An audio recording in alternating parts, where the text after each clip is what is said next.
Indie Mogul.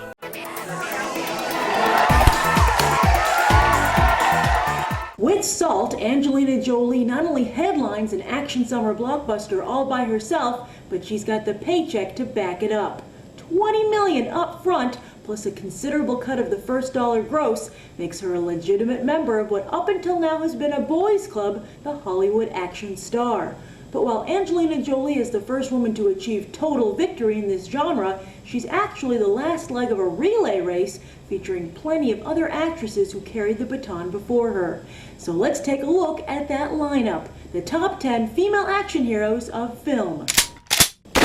Women burst into the action genre in 1979's Alien, but it wasn't by design, it was stunt casting. Producers David Giller and Walter Hill decided to make the character of Ripley a woman to set Alien apart from other sci-fi films. But instead of going all Barbarella style, they cast an unknown Broadway actress new to the silver screen, Sigourney Weaver. Sure, she had to shoot the final part of the movie in her underwear, but Weaver carried the film, and it was not only a box office hit, but a cultural sensation.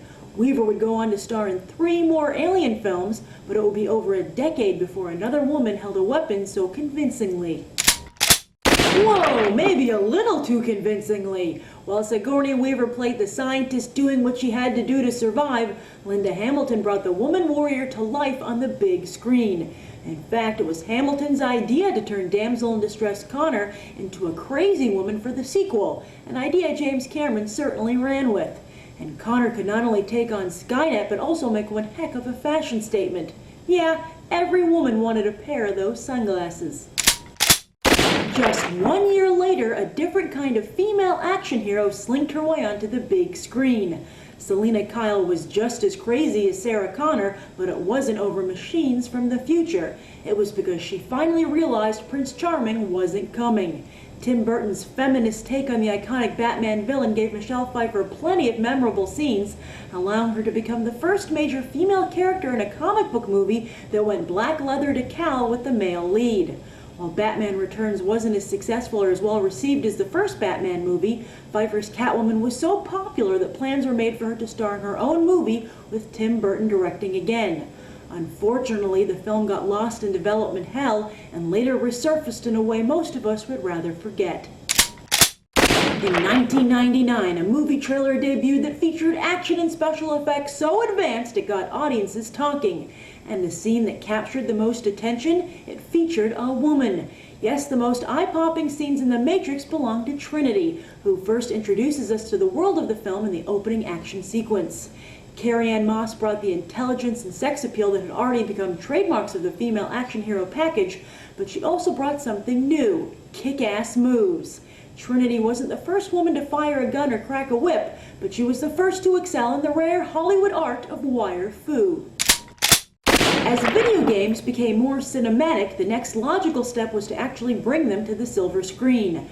Thus was the case with Resident Evil. The popular video game was introduced in 1996, and that game plus its sequel were the basis for the 2002 film. The video game featured several strong female characters who, thanks to Ripley over 20 years ago, were now the norm in the sci-fi universe. So, for the film, writer-director Paul W.S. Anderson combined them into a single female hero, Alice, played by supermodel-turned-actress Milla Jovovich. Jovovich nailed the action role with such success that she's the only woman besides Weaver to prove that women can headline not just one action film, but keep an entire franchise going strong for 20-some years. While the female action hero had become a Hollywood staple at this point, she was still a mystery.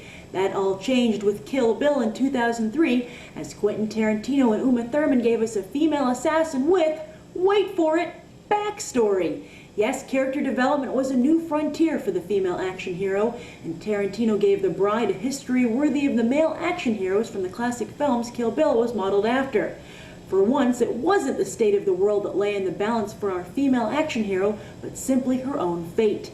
This was the realest female action hero yet. While Mulan gets high marks as an animated female action hero, it's Ginormica who really breaks the mold. Voiced by Reese Witherspoon in 2009's Monsters vs. Aliens, Ginormica was the first female action hero not to fight for her child, family, or her man. In fact, after she gets her superpowers, she gets dumped. Starting with a Peter Parker-esque normal woman gets superpowers scenario, Ginormica literally grew into her role as an action hero over the course of the film. In the end, she not only saves the day, but strikes the Superman flying pose while doing so. And also of note, Ginormica was the first of a new breed of female action hero, the nice girl. And following in Ginormica's very large footsteps is the very tiny Alice of 2010's Alice in Wonderland. Tim Burton's sequel to Lewis Carroll's classic story was written by Linda Wolverton, the screenwriter of Disney's Beauty and the Beast. Wolverton and Burton worked hard to create a strong female character with a kind heart who was not just a warrior but an adventurer as well. This Alice kills the Jabberwocky and turns down a marriage proposal so she can help build her father's business and explore the world. Pretty bold moves for a woman to make in the Victorian era, and some might even say for today still. While Alice's actions might have turned some heads, Hit Girls gave them whiplash.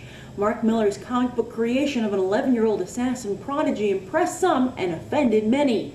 But Chloe Moritz's performance in the film made a seemingly absurd character not only believable, but sympathetic to boot. Out of an entire cast of guys, she's the only one who has the guts and the skills to do what needs to be done for the climax of the movie. The lead villain even notes that he wishes he had a son like Hit Girl, underscoring both how far women have come and still how far they have yet to go. And perhaps the best has been saved for last as Angelina Jolie headlines Salt. The movie was originally written for a male lead and Tom Cruise was set to star, until he decided it might be too close to his role as Ethan Hunt and dropped out. Amy Pascal, the head of the studio distributing the film, suggested casting Jolie, as she and the actress had been discussing the creation of a female spy franchise. So Edwin Salt became Evelyn Salt, and Jolie finally has a clear shot at leveling the gender playing field in the action genre. Do you think she'll hit the target? Hollywood is already won over, so all that leaves is you. Do you plan on seeing Salt? And do you think that a female action hero can ever be as successful as a male action hero?